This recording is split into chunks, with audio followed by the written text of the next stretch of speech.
Hey, let's unpack this. Today, we're embarking on a pretty fascinating deep dive into the intricate mechanics of our human design. We're going to explore everything from the subtle energy centers within us, how they, combine to define who you are, Right. and even how these individual designs are influenced by these grand cycles shaping our collective future. Our mission really is to distill these rich insights into clear, actionable understanding to help you navigate your inner world and, your outer relationships with more awareness and ease. It's truly fascinating, actually, because what we're looking at today reveals how deeply our unique biological blueprint influences, well, pretty much every aspect of our lives, often without us even realizing. Without our conscious awareness, yeah. Exactly. We've pulled together sources that really lay bare the underlying patterns of human interaction. They illuminate the purpose of our fundamental energy centers, and they even forecast these profound shifts happening on a global scale. What this really asks us to consider is how much of our lives are, truly our own, and how much is shaped by these unseen yet really powerful forces. That's a profound thought. And human design offers such a powerful lens, doesn't it, to explore that balance. It really does. We're going to start right at the core, looking at the 9 energy centers and the specific gates within them that form your energetic blueprint. Think of these as the fundamental building blocks of who you are. Each one has a very specific purpose. First up, we've got the head center. Okay, the head center. This is where that mental pressure originates. But what's striking is that its ultimate design isn't really to create anxiety, but actually to eliminate it. To eliminate it. Interesting. Yeah, it's a starting point for both abstract ideas and logical processes. And within it, you find gate 64. It's often called the gate of confusion. Confusion, okay. Right. This gate represents the abstract side of our thinking. It takes in experiences as pure prana, life force, almost like this swirling storm of possibility just waiting to be processed. So it's about processing, like you said, not necessarily solving things straight away. Precisely. And from there, the information moves down to the ajna center. Think of it like the eyes of the mind. The mind's eyes, right. Yeah. And the sources mention gates 17 and 11 specifically as the gates of the right and left eye. Now, here's a pretty cool insight. The left eye, which is linked to that abstract thought process from gate 64. It's described as not quite seeing properly in the present moment. It sees what it sees, sure, but maybe not what's right in front of it now. Okay.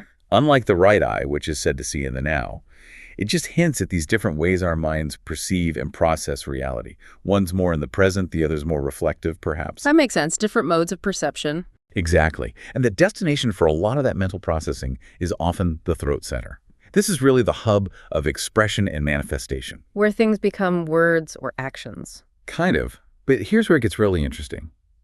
While the throat can express logical thoughts, the actual logical process gates within it, they're limited strictly to discussion. Just discussion. Just discussion. They don't have what are called primary gates of action. And this, according to the sources, explains why we see so much bureaucracy, so many committees, why it is very difficult to turn logic into action. Wow. It's almost like our design dictates that true, immediate action comes from somewhere else entirely. That's a fascinating distinction, discussion versus action baked right in. Now let's talk about a center that is about immediate awareness, that raw stuff, the spleen center. The spleen, yes. This is connected directly to our immune functions, our survival instincts. Its awareness exists, quite simply, only to keep us alive. Primal stuff. Totally primal. This awareness is purely intuitive, instinctual. It speaks a language that's not of the mind. And the sources emphasize that humanity finds it extremely difficult to trust intuition precisely because it doesn't line up neatly with our mental processes, our logic. Right, because you can't always explain it. Exactly. You just feel it. For example, gate 26, the taming power of the great. It's rooted in that primal instinct, sensitivity, smell, touch all, vital for tribal survival. That all for one and one for all kind of vibe. It's the gut feeling that keeps us safe. That immediate danger or safe signal. And if the spleen's about that primal survival, the sacral center is about life force itself. The engine room. Definitely the engine room. This is an incredibly powerful motor, constantly generating life force, movement. It embodies both life itself, and, interestingly, in its shadow, death. Both sides of the coin. Right. And this center is fundamental because generators, who make up, 70% of the population? 70%. That's most people. Exactly. They're rooted here. And their unique capacity is most profound when it responds. meaning they thrive when they wait for something external to respond to, rather than trying to initiate things themselves. So pushing doesn't work for them. Not effectively. Yeah. If they ignore this, it often leads straight to deep frustration, feeling really stuck. So for a generator listening, that deep frustration is actually a signal, a sign they're maybe pushing when they should be waiting. Precisely. It's a core indicator that they're using their energy incorrectly for their design. And within the sacral, we also find what are called roll gates. Think of these as these built-in, fixed genetic patterns for behavior that are essentially response roles. They get activated by something external, not by you just deciding to initiate them. So they're triggered, not started from scratch. Right. And the sacral generates these incredibly powerful formats that can be cyclical, focused, or pulsed that literally dictate our energy patterns for everything we do. Formats, like ways of operating. Exactly. Ways of operating. And these formats are described as strictly mechanical, unaware, and dominant. So dominant, in fact, that they overwhelm the tribe slowly but surely. Wow, that's powerful. It is. It's a profound point. The sacral's immense power means it even controls the way in which the throat center manifests. So how a generator expresses themselves often traces right back to their sacral response, or lack thereof. Okay, give us an example of a sacral gate. Sure. A great example is gate 9, the taming power of the small.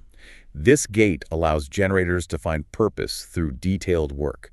It beautifully embodies that idea. The journey of 1,000 miles begins with the first step, through a journey of detail. Yeah. When a generator with this gate is operated correctly, following their response, they get every detail right, and they find incredible satisfaction in that focus, in the minutia. Finding joy in the details. I like that.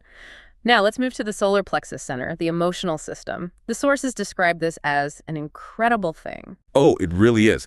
It apparently contains a neural bundle that is far more impressive than what we have in our neocortex, which is quite a statement. More impressive than the thinking brain. Yeah. Wow. This is the source of all our passion, desire, pleasure, whether it's, the joy of food, music, sex, tribal celebration, all that rich emotional stuff. The juice of life, kind of? You could say that. But what's crucial to understand about the solar plexus and why it impacts so many people so deeply is its inherent volatility. It functions in an emotional wave. Emotional wave, right? Highs and lows. Exactly. It moves through highs and lows chemically. This means that need and passion and desire must all be subject to patience. You literally have to wait for the chemistry of that wave to complete its cycle before you can find clarity. So no big decisions at the peak or trough of the wave? Ideally, no. Because there is, and this is key, no consistent emotional clarity in the moment for someone to find here. It's a powerful invitation to just embrace patience in our emotional landscape. Ride the wave, don't react from it. Patience. Not always easy, but sounds crucial there. Okay, moving on. The root center. Another powerful motor. Yes, another motor. It acts as our adrenal system, representing physical pressure, stress. It's the engine for getting things started, that pressure to do. The get up and go pressure. Exactly. Yeah. And here's a key detail. Gates 58 and 52. These are the only two gates that provide energy for the logic process that starts up in the head and ajna. Only two. Only two. And they sit in opposition in the zodiac, interestingly. They work together to fuel the corrective process, to fuel the organizing process.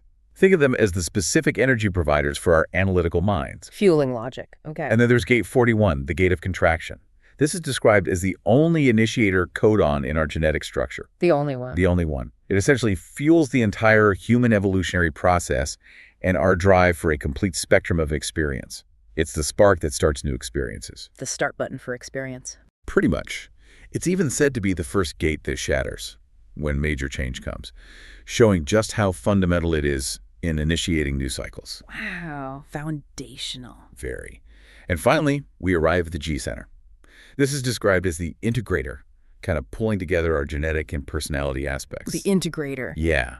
And at its core is the magnetic monopole, which surprisingly is said to be the single point in our design that guides our direction in this incarnation. Guides our direction, like a compass. Exactly like a compass. It's literally what pulls us along our life's path. Yeah. And what's fascinating here is gate 10, the gate of the behavior of the self. Behavior of the self. Right. It's considered the most complex gate out of the G center because it links two major energy pathways. The centering circuit. Think of that as your core identity, how you find your center. Yeah. And it links that to the knowing circuit, how you understand and intuit the world. So gate 10 represents the potential behavior of the self, and it's called a gate of the vessel, a gate of love, specifically tied to the love of living, of being alive. Love of being alive. That's beautiful. It really speaks to our fundamental existence, doesn't it? It really does. Okay, so it's clear how foundational these centers and gates are to our unique makeup. But how do these individual components then, come together? How do they define who we are out there in the world? That's the perfect question. Because if we zoom out and look at the bigger picture, these centers and gates combine to form these unique types, each with its own specific strategy and authority. Strategy and authority, key terms. Absolutely fundamental. Understanding your type is arguably the first, most important step to operating correctly in the world.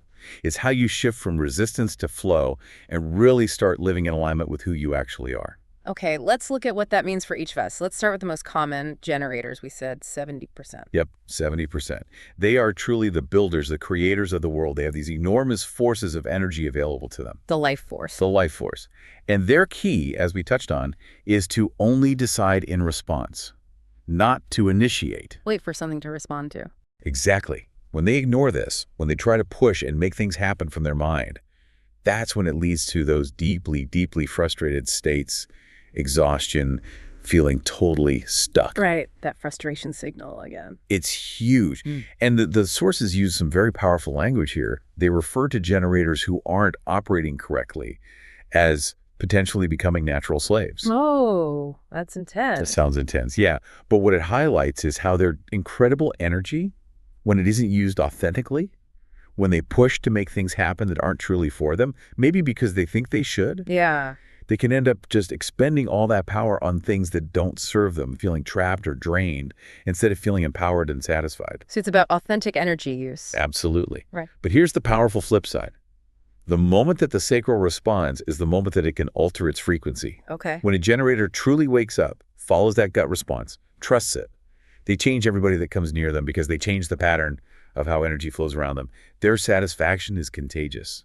That's a profound shift. Very different, I imagine, for manifestors. Oh, completely different. These individuals are described as the ancient instrument of transformation. They were instrumental in building civilization itself. The initiators. The initiators, exactly. They have what's called a closed and repelling aura, which means people naturally tend to kind of move out of their way. They create impact just by being. Repelling aura sounds a bit negative. It's not meant negatively, more like impenetrable, Yeah. focused. It gives them space to initiate. Their core challenge, surprisingly, is often anger. Anger. Yeah. Which historically was seen as the most important ingredient in their power to push things forward, to break barriers. Their strategy isn't to respond, it's to inform. Inform, not ask. Exactly. Inform others of what they're about to do rather than asking permission. Because, quite simply, manifestors do not follow. They are not here for dependencies.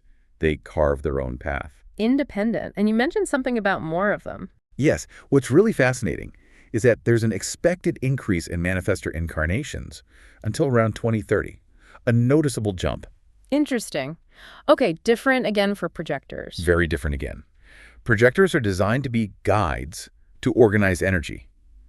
They're not primarily here to work in the same way generators are or to build like manifestors. Guides and organizers. Right. Their aura is so focused, which allows them to penetrate to the self or to the identity of the other. It's described as a great gift for seeing and guiding people effectively. Seeing into others. Yes. Their signature feeling, when they're living correctly, is success. But failure is common if they don't wait for that recognition and invitation from others. They need to be seen and invited to share their guidance. So they can't just jump in and guide. It doesn't work well. Right. If they try to initiate or act like a generator when living incorrectly, projectors can become super slaves.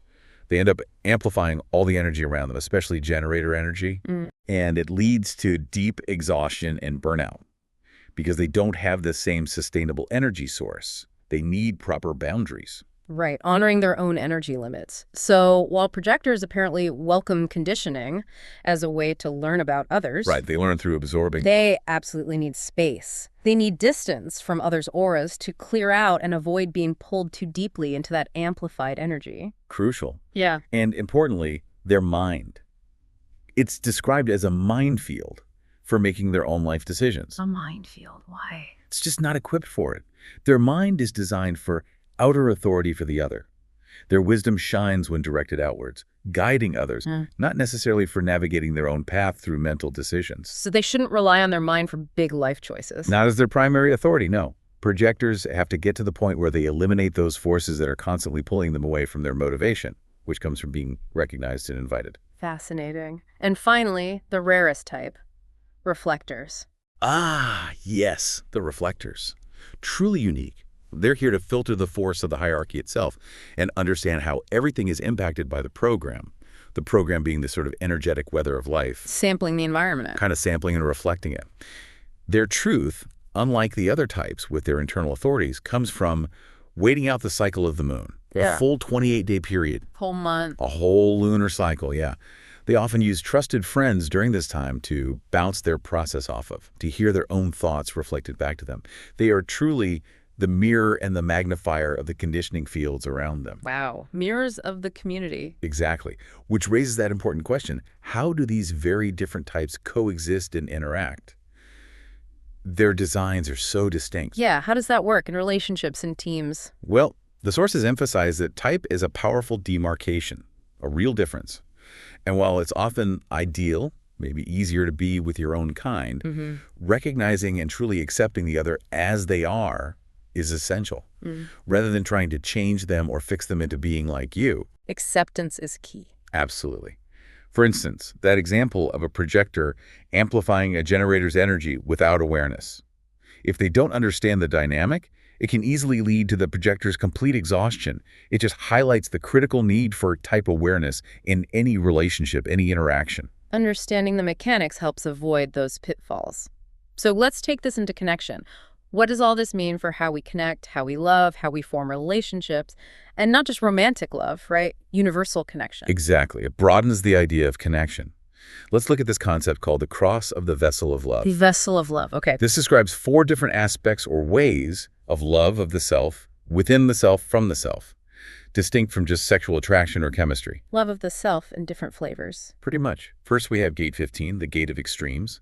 This represents the love of humanity. Love of humanity. How? It's rooted in the profound acceptance of the extremes of human rhythm. Different paces, different ways of being. It's said to be incredibly magnetic, establishing the world's aura in a way.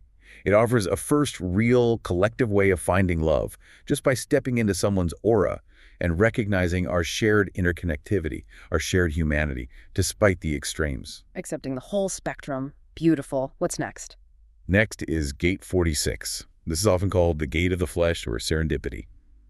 This describes the deepest form of personal, physical love. Love of the body. Literally, the love of being in your body, of being flesh. It's all about being present in your physical form, and often manifests as serendipity, being in the right place at the right time. A love for the physical experience itself. Being grounded in the physical. Okay. Then we have gate 25, the gate of innocence, or spirit of the self. This represents what the sources fascinatingly call the blood of the universe. Blood of the universe. Yeah. It suggests a truly universal love that comes from seeing that all inanimate objects are the blood of the universe, that everything is alive, connected. Everything, even rocks. Apparently.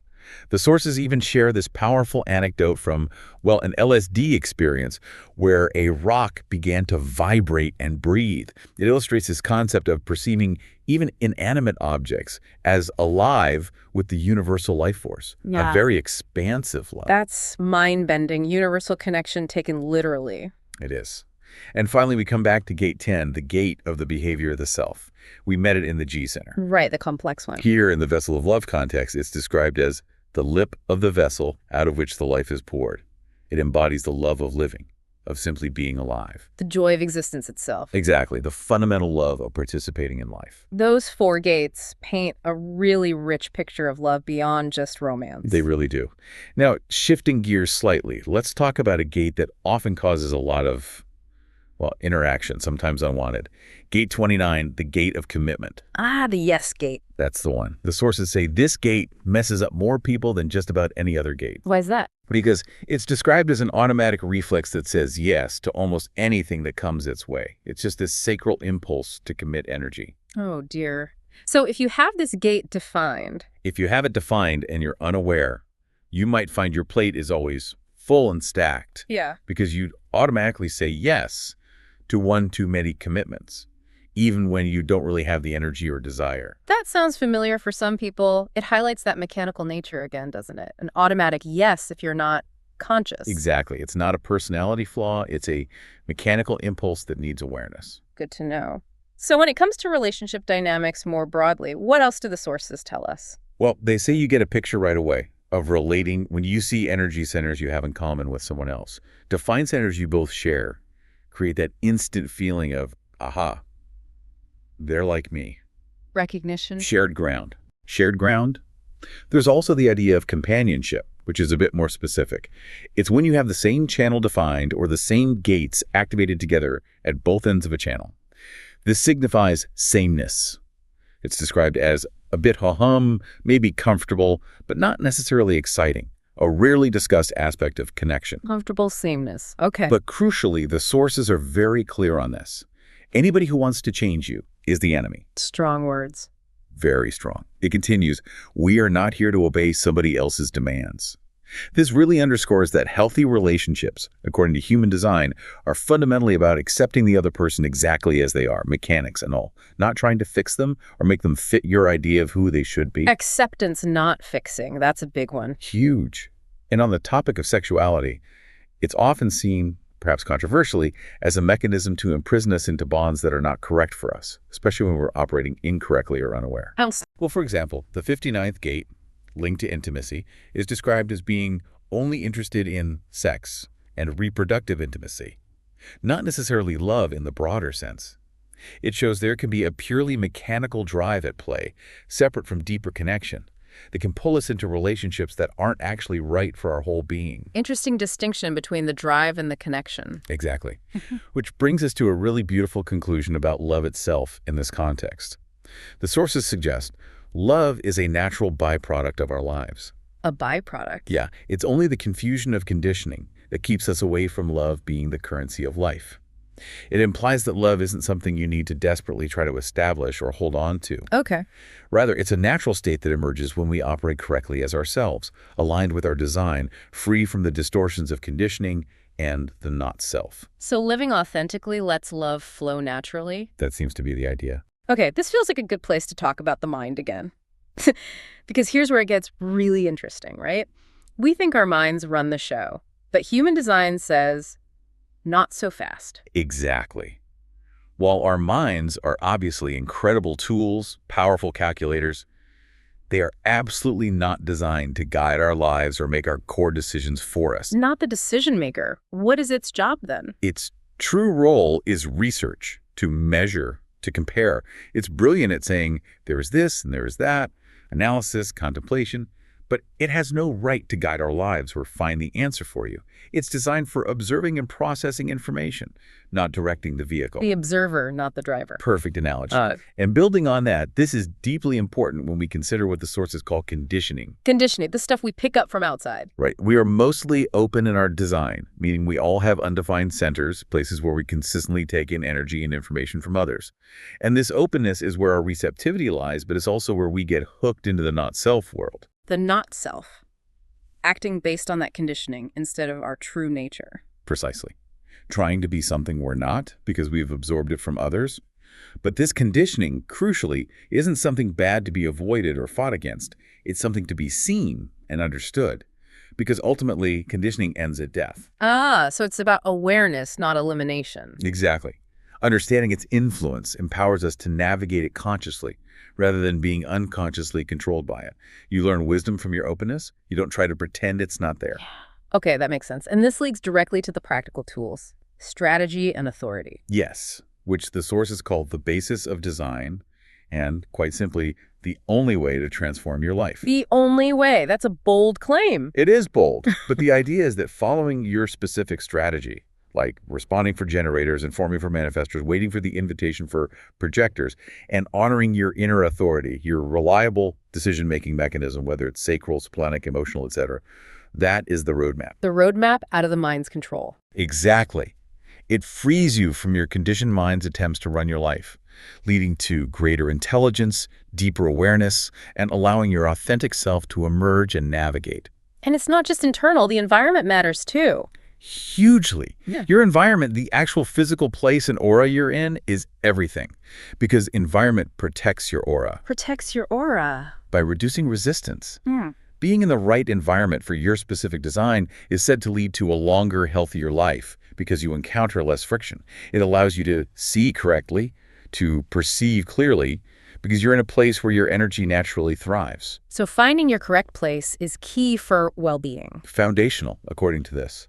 And reinforcing that physical foundation, your dietary regimen, or more accurately, your primary health system, PHS, is considered essential. Diet. Like what foods to eat? Not exactly what foods, surprisingly. It's more about how you take in sustenance. It's considered essential for establishing the correctness of your brain system, which is seen as the platform for everything. It's about the conditions and circumstances in which you take nourishment. Are you eating calmly or rushed, alone or with others? Specific conditions matter based on your design. The how of eating affects the brain. Interesting. Yeah, it supports the cognitive architecture. Now, all of these personal transformations, finding your strategy, authority, environment, correct digestion, they're all happening against a backdrop of massive global shifts. Right, the big picture. Exactly, which raises that important question. How will we navigate these huge changes, individually and collectively, especially as the very fabric of society seems to be shifting? Okay, let's talk about that shift. The sources point to the global program shift of 2027. That's really soon. It is very soon. We are currently in the final years of what's called the cross-planning cycle. This cycle began way back in 1615 and officially ends in 2027. 400 years. What defined this cycle? This cycle fostered our tribal collective society. The whole emphasis has been on community, structure, support. Let's share, let's support each other. It led to the rise of institutions, governments, the nation-state. Essentially, this cycle has been providing for you by building these large-scale support structures. The era of community and institutions. Yes. However, the next cycle, beginning precisely in 2027, is called the Cross of the Sleeping Phoenix. And its nature is described as deeply, deeply individual. Individual, so the opposite. Pretty much the opposite emphasis. It highlights self-authority, self-reliance. The source describes a future where everybody's going to be busy with their own trip, and the old support structures like the nation-state are something that is going to break down. Break down, that sounds challenging. It definitely implies significant change and potential disruption. This shift, according to the material, will make it absolutely necessary to operate correctly as yourself, relying on your own strategy and authority to survive and thrive. The old safety nets might not be there in the same way. So knowing your design becomes even more critical. That's the implication. And what's also described as extraordinary is that increased incarnation of manifestors we talked about earlier. It's expected to continue until around 2030, potentially reaching up to 17% from their usual 8%. More initiatives for an individualistic age. It aligns perfectly with this emerging individualistic future. It suggests the universe, or the program, is literally seeding the ground with the types needed for this new era. Wow, that puts a whole new perspective on understanding your type now. So, wrapping this all up, what does this all mean for you listening right now? This deep dive into our human mechanics, it really reveals a profound truth, doesn't it? It really does. We are these incredibly intricate designed beings. Each of us has a unique purpose, a specific way to navigate the world that works for us. From those primal instincts in our spleen keeping us safe, to the vast emotional potential in our solar plexus, and the absolute imperative of understanding your unique type generator, projector, manifestor, reflector. It seems so clear that true fulfillment, true ease, comes from aligning with that inherent design, working with it, rather than fighting against it. We're trying to swim against these huge currents of global change. Absolutely. Ultimately, this whole journey of understanding ourselves, of exploring our design, embracing our unique gifts, it's the key. It's the key to personal awakening, yes, but also just practically navigating the future that's unfolding. Practical awakening, I like that. Yeah.